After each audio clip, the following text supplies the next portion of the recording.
നാൽപ്പതുകാരിയുടെ പ്രണയം ഭാഗം 90. മിനു, ദേഷ്യമൊക്കെ തണുത്ത് കാണുമെന്ന് ഞാൻ വിചാരിക്കുന്നു, അല്ലേ? ജി പതുക്കെ പറഞ്ഞു തുടങ്ങി. അതിനവൾ മറുപടിയൊന്നും പറയാതെ ജയെ ഒന്ന് നോക്കുക മാത്രം ചെയ്തു. അല്ല മീനു, എന്തിനാ ഇങ്ങനെയൊക്കെ ചെയ്യുന്നത്? അമ്മ ശരിക്കും പേടിച്ചിട്ടോ. ദേഷ്യപ്പുറത്ത് ഇങ്ങനെയൊക്കെ ചെയ്യാൻ പാടുണ്ടോ? ജയ് ഒരു സംഭാഷണത്തിന് തുടക്കമിട്ടുകൊണ്ട് ചോദിച്ചു. അതിനും അവൾ മറുപടിയൊന്നും പറഞ്ഞില്ല. അമ്മ പറഞ്ഞ കാര്യങ്ങൾ തനിക്കിഷ്ടപ്പെടാത്തതുകൊണ്ട് താൻ ദേഷ്യം കൊണ്ട് ചെയ്തതാണെന്ന് എനിക്ക് മനസ്സിലായി. പക്ഷേ തൻ്റെ അമ്മയല്ലേ, വേറെ ആരുമല്ലല്ലോ തന്നെ പറഞ്ഞത്. അമ്മമാർക്ക് മക്കളെ ഉപദേശിക്കാനുള്ള അവകാശമുണ്ടല്ലോ. അപ്പോൾ ആ രീതിയിൽ അതിനെടുക്കുന്നതിന് പകരം ഇത്രയും ദേഷ്യം കാണിച്ച് വണ്ടി സ്പീഡിലൊക്കെ ഓടിച്ച് അമ്മയെ പേടിപ്പിക്കേണ്ട വല്ല കാര്യവും തനിക്കുണ്ടായിരുന്നു?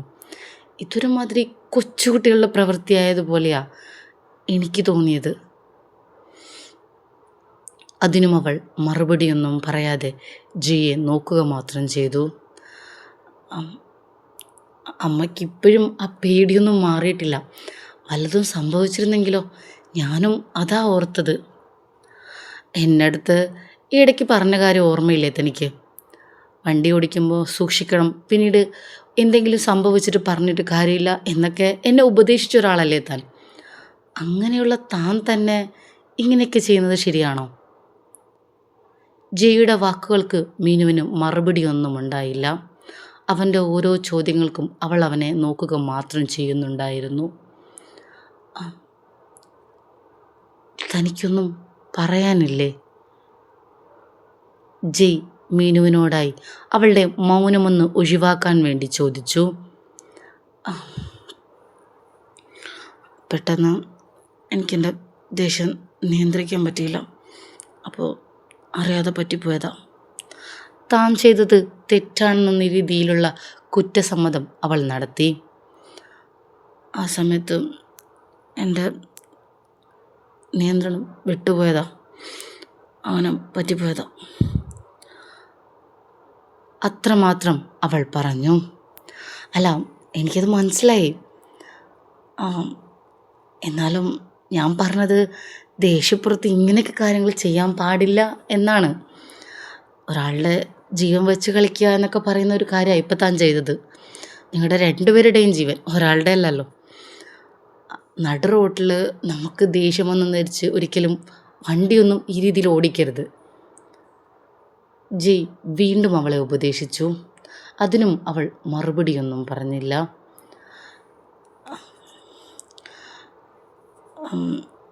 താൻ ഒറ്റയ്ക്കിരിക്കാൻ ആഗ്രഹിക്കുന്നുണ്ടോ? അവൾ അധികമൊന്നും സംസാരിക്കാത്തത് കണ്ടതുകൊണ്ട് ജയ് അങ്ങനെ ചോദിച്ചു. എന്ന് മാത്രം അവൾ മറുപടി പറഞ്ഞു. എന്നാൽ ശരി, ഞാൻ ബുദ്ധിമുട്ടിക്കുന്നില്ല, ഇറങ്ങിയേക്കാം.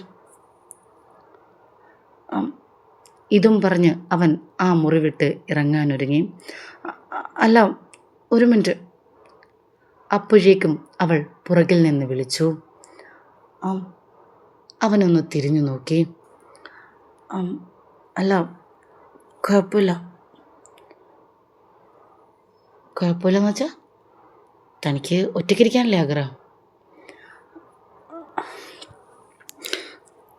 കുഴപ്പമില്ല, തനിക്കെന്തെങ്കിലും പറയാനുണ്ടെങ്കിൽ എനിക്ക് കേൾക്കുന്നതുകൊണ്ട് കുഴപ്പമൊന്നുമില്ല.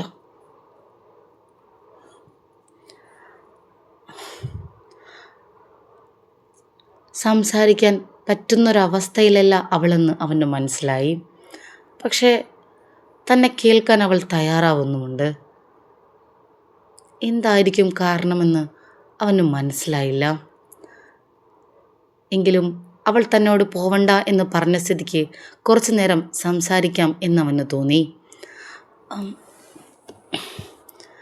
തനിക്ക് ദേഷ്യം വരുമെന്ന് എനിക്കറിയാം, എന്നാലും ഇങ്ങനെയൊക്കെ ദേഷ്യം വരുമോ? മീനുവിനോട് വീണ്ടും അവൾ സംസാരിക്കണം എന്ന ആഗ്രഹത്തോടു കൂടി ജയ് ചോദിച്ചു. അല്ല, അമ്മ പറഞ്ഞു തനിക്ക് ഈ ദേഷ്യമൊക്കെ ചെറുപ്പത്തിലുണ്ടായിരുന്നു, പിന്നീട് അങ്ങനെയൊന്നും കണ്ടിട്ടില്ല എന്നൊക്കെ. ചെറുപ്പത്തിൽ അപ്പോൾ നല്ല ദേഷ്യക്കാരിയായിരുന്നു അല്ലേ? ജയുടെ ചോദ്യത്തിന് മുന്നിൽ അവൾ വീണ്ടും അവനെ ഒന്ന് നോക്കുക മാത്രം ചെയ്തു. അവൾക്ക് മറുപടികളൊന്നും തന്നെയില്ല.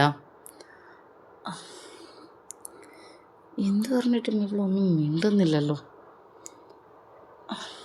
ഞാനിപ്പോൾ ഇങ്ങനെ പറഞ്ഞുകൊണ്ടിട്ട് ഇപ്പം എന്ത് ചെയ്യാനോ? അവൻ മനസ്സിലോർത്തു. എന്തായാലും താൻ തനിച്ചിരുന്നോ, ഞാൻ ഇറങ്ങിയേക്കാം. അവൻ വീണ്ടും പോവാനൊരുങ്ങി. അല്ല, കുഴപ്പമില്ല, എനിക്ക് കുഴപ്പമില്ല. അവൻ പോവാനൊരുങ്ങുമ്പോഴെല്ലാം അവൾ അത് തന്നെ ആവർത്തിച്ചു പറയുന്നു. ഇവക്കിതെന്താ സംഭവം? ഞാൻ ചോദിച്ച ചോദ്യത്തിനൊന്നും ഇവൾക്ക് ഉത്തരവില്ല, എന്നാൽ പോവാനും സമ്മതിക്കുന്നില്ല. എന്താ ഇവക്ക്? ഇവളായിട്ടൊന്ന് സംസാരിക്കാനല്ലേ എനിക്കിവിടെ ഇരിക്കാൻ പറ്റുള്ളൂ. അവൻ മനസ്സിൽ പറഞ്ഞു. ഒരുപക്ഷെ മനസ്സിപ്പോൾ അവളുടെ കൈവെള്ളയിലായിരിക്കില്ല എന്നവന് തോന്നി. അതായിരിക്കും ഇങ്ങനെയൊക്കെ അവൾ സംസാരിക്കുന്നത്.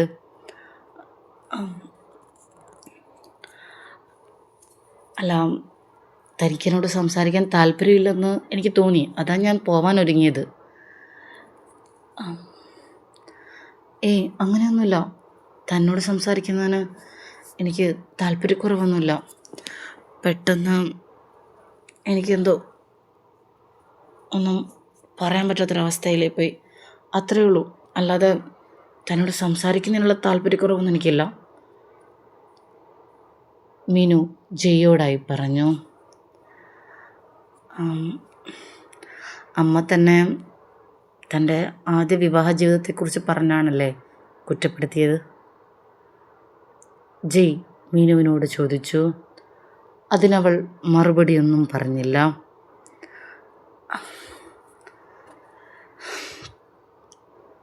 ഐ എം സോറി, തൻ്റെ ആദ്യ വിവാഹത്തെക്കുറിച്ച് എന്നോട് പറയില്ല എന്നും അതിനെക്കുറിച്ച് ചോദിക്കരുതെന്നൊക്കെ എന്നോട് പറഞ്ഞിരുന്നു.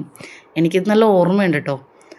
അത് മറന്നുകൊണ്ട് ഞാൻ ചോദിക്കുന്നതല്ല, എന്നാലും ചോദിക്കണം എന്ന് തോന്നുന്നു.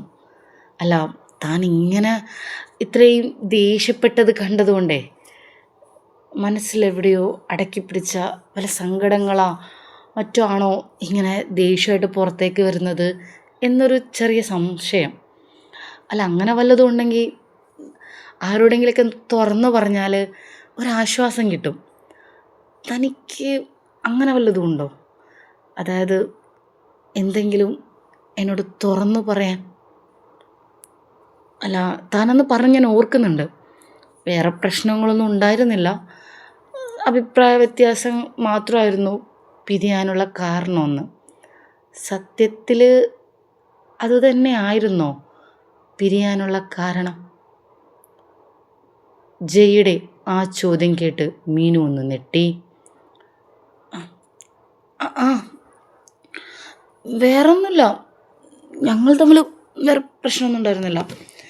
യോജിക്കാൻ പറ്റാതെ പോയപ്പം പിരിഞ്ഞു, അത്രയേ ഉള്ളൂ, അവൾ പറഞ്ഞൊപ്പിച്ചു.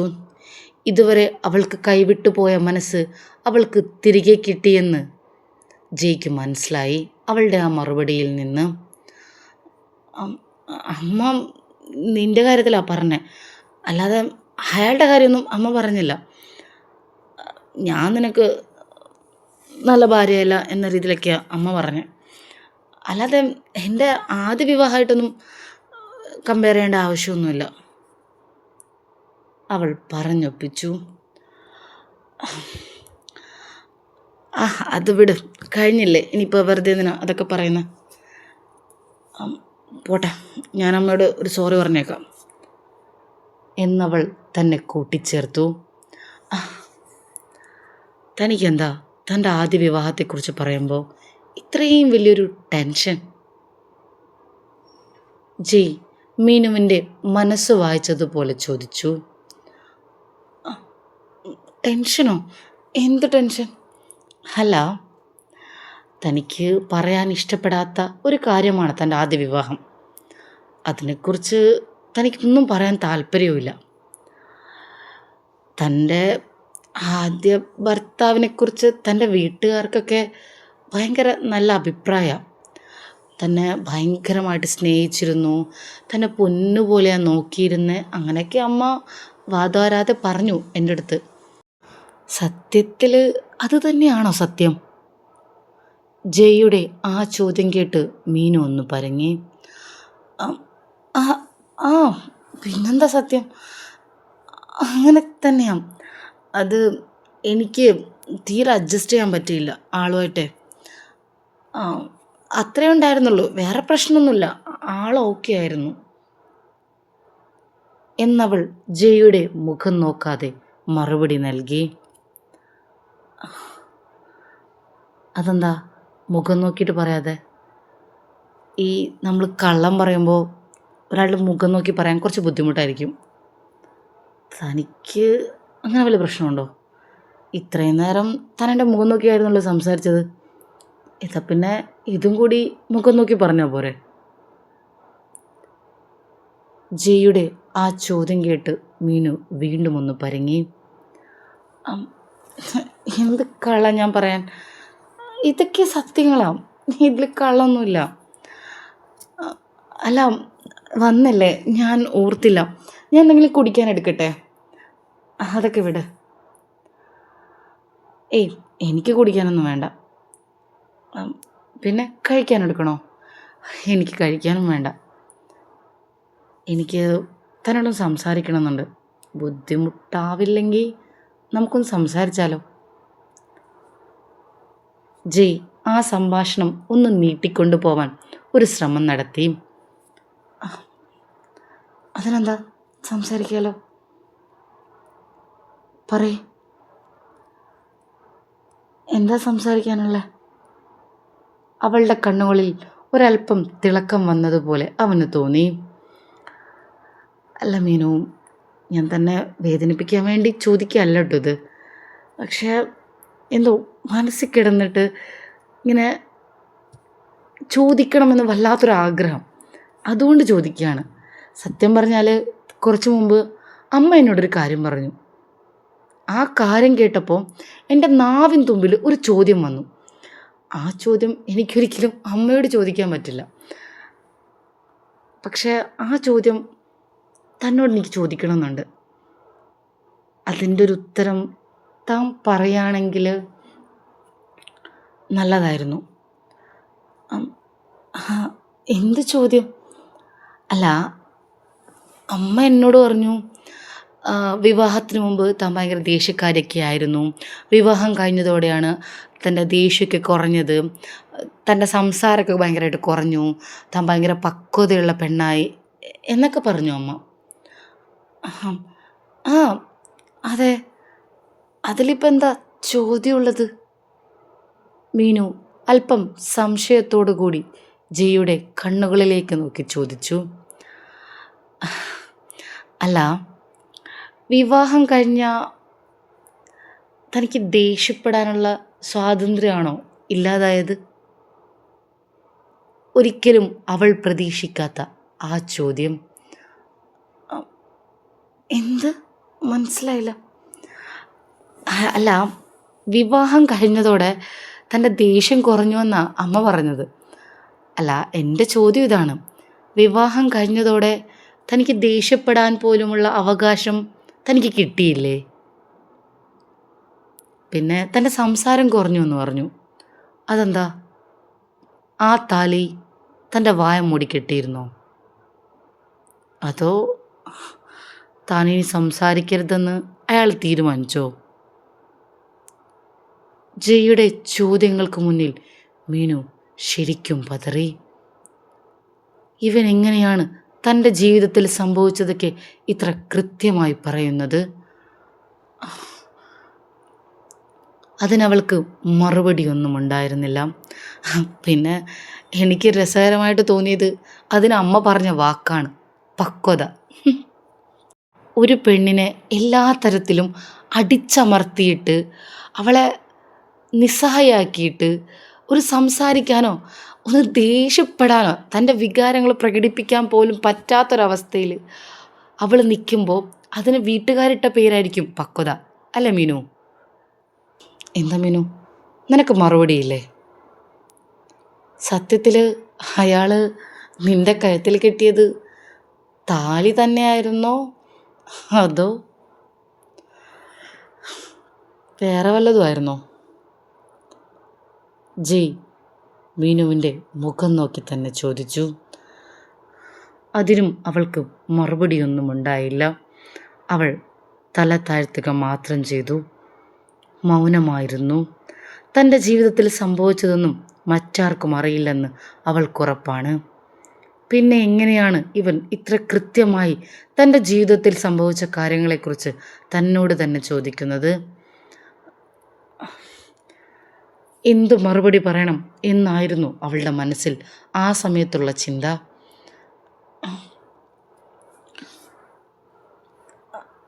പെട്ടെന്ന് അവൾക്ക് ആമിയുടെ മുഖം ഓർമ്മയിൽ തെളിഞ്ഞു. ഒരുപക്ഷെ ആമിയായിരിക്കുമോ ഇതിനെക്കുറിച്ച് ജയ്യോട് പറഞ്ഞത്. പക്ഷേ ആമിക്ക് കൂടുതലായിട്ടൊന്നും തൻ്റെ ജീവിതത്തെക്കുറിച്ച് അറിയില്ല, അതുറപ്പാണ്. ആമിയോട് പോലും താൻ ഇങ്ങനെയുള്ള കാര്യങ്ങളെക്കുറിച്ചൊന്നും പറഞ്ഞിട്ടില്ല, ഒരിക്കലും ആ വഴിയില്ല.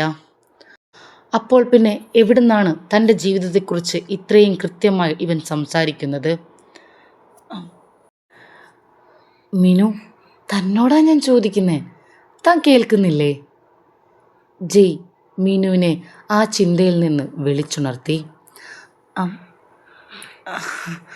അല്ല, താനിത് എന്തൊക്കെയായി പറയുന്നതെന്ന് ഞാനിങ്ങനെ ആലോചിക്കുകയായിരുന്നു. താനെന്താ സിനിമാ കഥ വല്ലതും പറയാണോ? താനെന്താ ഇങ്ങനെയൊക്കെ ചോദിക്കുന്നത്? ഞാൻ പറഞ്ഞല്ലോ, എൻ്റെ ദാമ്പത്യ ജീവിതത്തിൽ വേറെ പ്രശ്നങ്ങളൊന്നും ഉണ്ടായിട്ടില്ല. ഞങ്ങൾക്ക് രണ്ടുപേർക്കും എപ്പോഴും അഭിപ്രായ വ്യത്യാസങ്ങളാണ്. അതായത് ഞങ്ങൾ രണ്ടുപേരും രണ്ട് സ്വഭാവക്കാരായിരുന്നു. അത് കാരണം നമ്മൾ എപ്പോഴും ഈ അഭിപ്രായ വ്യത്യാസങ്ങൾ എപ്പോഴും വഴക്കാവും. അത് കാരണമാണ് നമ്മൾ പിരിഞ്ഞത്, അല്ലാതെ വേറെ പ്രശ്നങ്ങളൊന്നുമില്ല. പിന്നെ കഴിഞ്ഞു പോയതൊക്കെ ആരെങ്കിലും ഓർക്കാൻ ശ്രമിക്കുമോ? അത് നമ്മൾ മറക്കുന്നൊരു കാര്യമല്ലേ.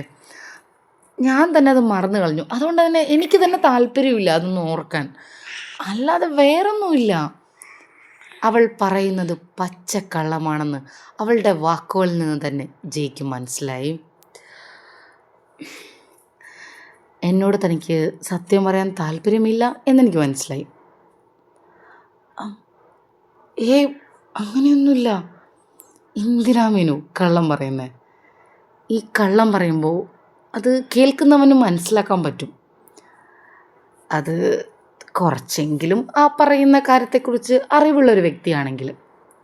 താനിപ്പോൾ പറഞ്ഞത് പച്ചക്കള്ളാണെന്ന് എനിക്കറിയാം.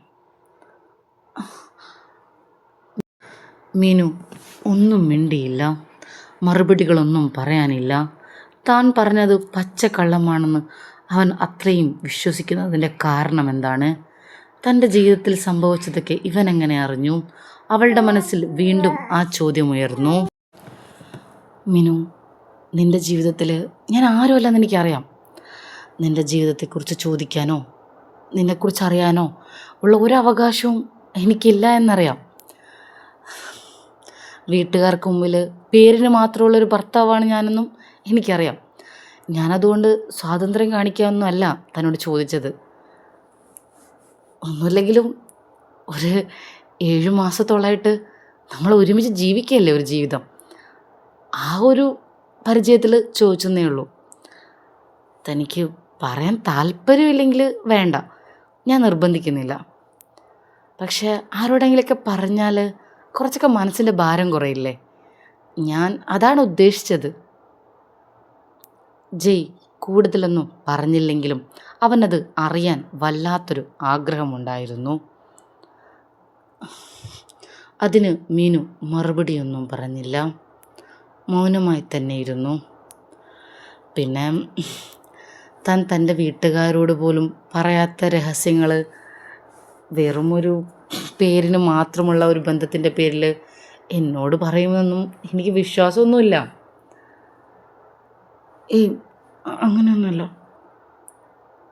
അവൻ പറഞ്ഞു തീരുന്നതിനു മുമ്പ് അത് പൂർത്തിയാക്കാൻ സാധിക്കാതെ അവൾ അങ്ങനെയൊരു കാര്യം പറഞ്ഞു. എങ്ങനെയൊന്നല്ലെന്ന്? താൻ പേരിന് മാത്രമുള്ള ഒരാളാണെന്ന് ഞാൻ പറഞ്ഞില്ലല്ലോ, പിന്നെ വെറുതെ എന്തിനാ അങ്ങനെയൊക്കെ പറയുന്നത്? മീനു ജയ്യോട് ചോദിച്ചു. എന്ന് വെച്ചാൽ തൻ്റെ ജീവിതത്തിൽ എനിക്കൊരു സ്ഥാനമുണ്ടെന്നാണോ ഈ പറഞ്ഞതിൻ്റെ അർത്ഥം? ജയ് മീനുവിൻ്റെ മുഖം നോക്കി തന്നെയായിരുന്നു ആ ചോദ്യവും ചോദിച്ചത്. അതിലെന്താ ഇത്ര വലിയ സംശയം? എൻ്റെ ജീവിതത്തിൽ ഏറ്റവും ഇമ്പോർട്ടൻ്റ് ആയ ഒരു സ്ഥാനം തനിക്കുണ്ട്. അത് തനിക്ക് ഇതുവരെ മനസ്സിലായിട്ടില്ല? അവൻ്റെ കണ്ണുകളിൽ നോക്കി തന്നെ അവൾ മറുപടി പറഞ്ഞു. എങ്കിൽ സന്തോഷം. താൻ ഒരു പരിഗണന എനിക്ക് തരുന്നുണ്ടല്ലോ, അതിൽ സന്തോഷം. സ്ഥാനമൊന്നും ഞാൻ ആഗ്രഹിക്കുന്നുമില്ല. എങ്കിലും എനിക്കറിയണമെന്ന് ആഗ്രഹമുണ്ട്. എന്താണ് തൻ്റെ ജീവിതത്തിൽ സംഭവിച്ചത്? താൻ ആരോടും പറയാത്ത, ഒളിപ്പിച്ചു വെക്കുന്ന ആ രഹസ്യം എന്താണ്?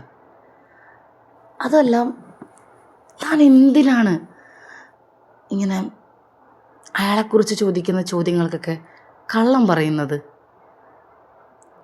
ഞാൻ ജീവിതത്തിൽ ആദ്യമായിട്ടാണ് അങ്ങനെ ഒരു പെണ്ണിനെ കാണുന്നത്. നമ്മൾ സ്നേഹത്തിൻ്റെ പല ഭാവങ്ങളും കണ്ടിട്ടുണ്ട്. പക്ഷെ നമ്മളെ ദ്രോഹിച്ച, നമ്മളെ അടിമയാക്കിയ ഒരാളെ ഇത്രത്തോളം സ്നേഹിക്കുന്ന ഒരു പെണ്ണിനെ ഞാൻ ആദ്യമായിട്ട് കാണുക. സത്യം പറഞ്ഞാൽ ആദ്യമൊക്കെ ഇത് എനിക്ക് ഉൾക്കൊള്ളാനേ പറ്റിയില്ല. പിന്നീട് ഇപ്പോൾ ഒരുപാട് പഠിച്ചപ്പോൾ എനിക്ക് മനസ്സിലായി ഇതിനെക്കുറിച്ച്. അങ്ങനെയും ചിലർ ഈ ലോകത്തുണ്ടെന്ന്. ഒരാളെ സ്നേഹിച്ചാൽ അയാൾ എന്തൊക്കെ ചെയ്താലും സഹിച്ച് അയാളുടെ സ്നേഹം കൊതിച്ച് ജീവിക്കുന്ന കുറച്ച് ആൾക്കാർ, അങ്ങനെയൊക്കെ ഒരു ആൾക്കാരൊക്കെ ഈ ലോകത്തുണ്ടെന്നുള്ളൊരു തിരിച്ചറിവ് ഇപ്പം എനിക്കുണ്ട്. പക്ഷേ എനിക്കെന്തോ അതൊന്നും ശരിയാണെന്ന് തോന്നുന്നില്ല. നമ്മളെ മനസ്സിലാക്കാത്ത ഒരാൾക്ക് വേണ്ടി, നമ്മളെ വേദനിപ്പിക്കുന്ന ഒരാൾക്ക് വേണ്ടി നമ്മുടെ ജീവിതം ത്യജിക്കുക എന്നൊക്കെ പറഞ്ഞാൽ, അതിനെ സ്നേഹം എന്നൊക്കെ വാക്ക് വിളിക്കുക എന്നൊക്കെ പറഞ്ഞാൽ, എനിക്കെന്തോ അതൊന്നും എനിക്ക് യോജിക്കാൻ പറ്റുന്നില്ല. പക്ഷെ തന്നെ കണ്ടതോടെ ആ ഒരു കാര്യത്തിൽ ഞാൻ എന്താ പറയേണ്ടത് എന്നോട്? എനിക്കൊന്നും പറയാനും പറ്റുന്നില്ല. താൻ വളരെ നല്ല കുട്ടിയാട്ടോ. സത്യം പറഞ്ഞാൽ തൻ്റെ ഭർത്താവ് തീരെ ഈ ലോകത്ത് ഭാഗ്യമില്ലാത്തൊരുത്തനാണെന്നാണ് എനിക്ക് തോന്നുന്നത്. അല്ലെങ്കിൽ തന്നെപ്പോലെ ഇത്രയും സ്നേഹിക്കുന്ന ഒരു കുട്ടിയെ കിട്ടിയിട്ട് അയാൾ ഇങ്ങനെയൊക്കെ ചെയ്യുമോ? അയാൾക്ക് ഒരല്പം ഭാഗ്യം ഉണ്ടായിരുന്നെങ്കിൽ തൻ്റെ സ്നേഹം ആസ്വദിച്ച് അയാൾ സുഖമായിട്ട് ജീവിക്കേണ്ടതിരുന്നില്ലേ? അല്ലാതെ തന്നെ തല്ലിയും തന്നെ നോവിച്ചും തന്നെ വേദനിപ്പിച്ചൊക്കെ അയാൾ തന്നെ ഒരടിമയാക്കി മാറ്റുമായിരുന്നോ? അവൻ്റെ ആ ചോദ്യം കൂടി കേട്ടതോടെ അവൾ ശരിക്കും നെട്ടി. മീനു ഇന്ന് വരെ ഒരാളോടും പറഞ്ഞിട്ടില്ലാത്ത തൻ്റെ ആദ്യ വിവാഹ ജീവിതത്തിലെ ക്രൂരതകളെക്കുറിച്ച് ജയ്യോട് മനസ്സ് തുറക്കുമെന്ന് നിങ്ങൾക്ക് തോന്നുന്നുണ്ടോ? എന്തിനായിരിക്കാം അവൾ അതൊന്നും ഇതുവരെ ആരോടും പറയാതെ കാത്തു സൂക്ഷിച്ചത്? അതിൻ്റെ കാരണങ്ങൾ എന്തായിരിക്കുമെന്നാണ് നിങ്ങൾക്ക് തോന്നുന്നത്? നിങ്ങളുടെ അഭിപ്രായങ്ങൾ കമൻറ്റുകളായി രേഖപ്പെടുത്തുക. കഥ ഇഷ്ടപ്പെടുന്നവരാണെങ്കിൽ ചാനൽ സബ്സ്ക്രൈബ് ചെയ്യാനും ലൈക്ക് ചെയ്യാനും കമൻറ്റ് ചെയ്യാനും മറക്കരുത്.